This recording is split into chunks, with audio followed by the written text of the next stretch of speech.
Warning, this video will contain late game footage from The Legend of Zelda Breath of the Wild.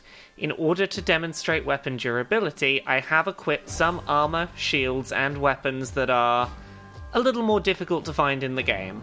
This video does not contain story spoilers, but does contain certain weapons and armor and items that are more difficult to find within the game. If you don't want that, probably don't watch the footage of this video.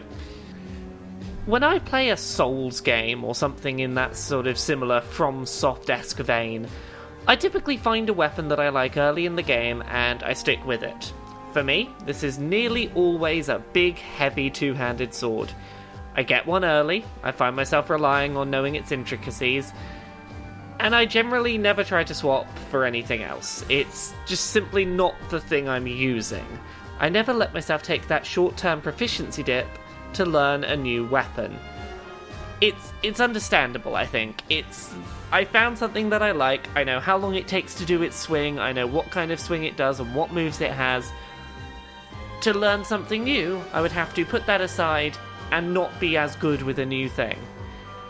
I might have to abandon upgrades that I've sunk into that weapon that I like and start upgrading something new. I might temporarily be dealing less damage for a very similar moveset. Generally, I find myself not switching away from whatever weapon I find early in the game and decide that I like. In The Legend of Zelda Breath of the Wild, weapon degradation is aggressive.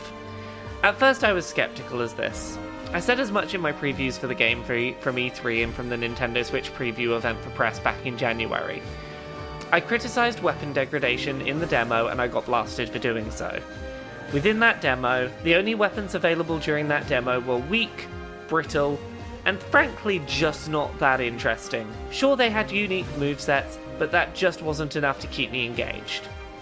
When I got into the main game itself and the time constraints of that E3 demo were taken away and the variety of weapons off the Great Plateau increased, something changed in my opinion.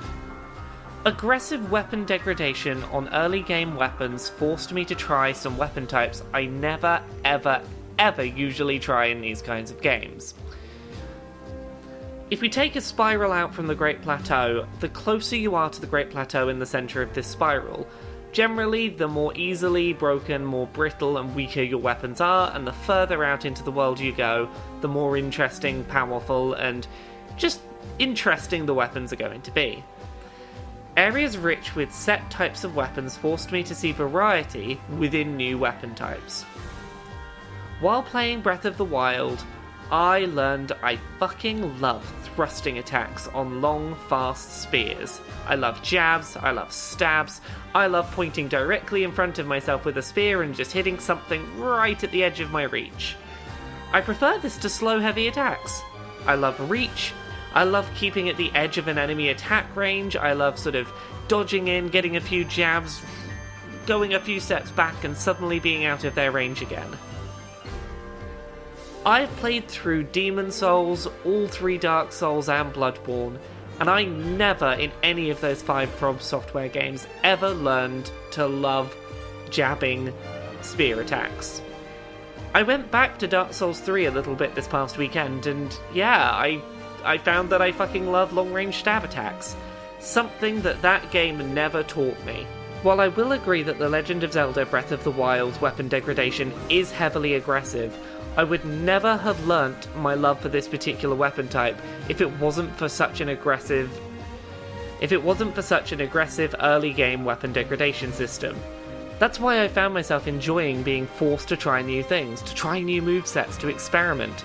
You know, there were enough weapon slots that I could have a hammer, a two-handed sword, a one-handed sword, a spear, a club. I could have one of each of a couple of different things on me at any go, and when something broke, just quick tap on the D-pad, pull something else out, see how I get along with it.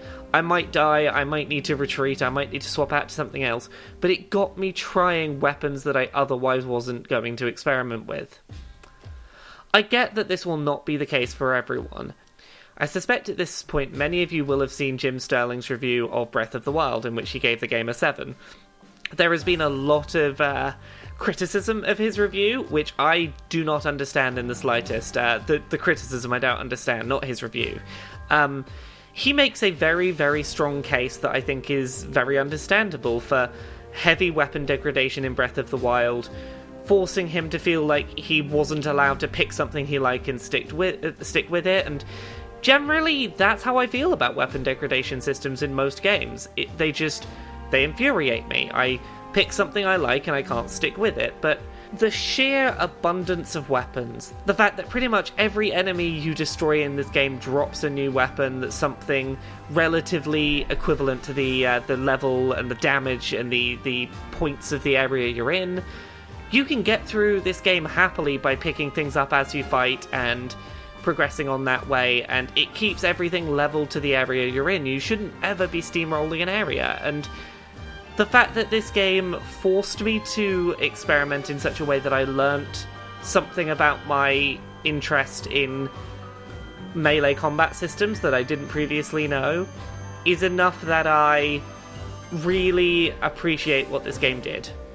Also, I fundamentally feel like as the game goes on, the weapons and armor and shields and things that you get become more durable, and for me, that was totally fine. I got to a point where I could play for a good 15-20 minutes with a shield and sword equipped. 20 minutes later, both of them are still working, I'm still bashing stuff down. That felt fine by me. I had weapons, I had shields that would last up to an hour going through combat. I felt totally fine with that. That for me, that is perfectly fine, and, you know, I don't begrudge anyone for whom the weapon degradation system was an issue for their enjoyment of Breath of the Wild. I expected it to be an issue. It was an issue when I was playing in a time-limited demo. I am thankful that it wasn't an issue going forward. It seems that it wasn't an issue in the main game for a lot of people. I don't have any ill feelings towards anyone who had an issue with it, because I totally understand that, yes, heavy weapon degradation can be a big barrier to finding something you like and sticking with it. I'm just glad it wasn't for me.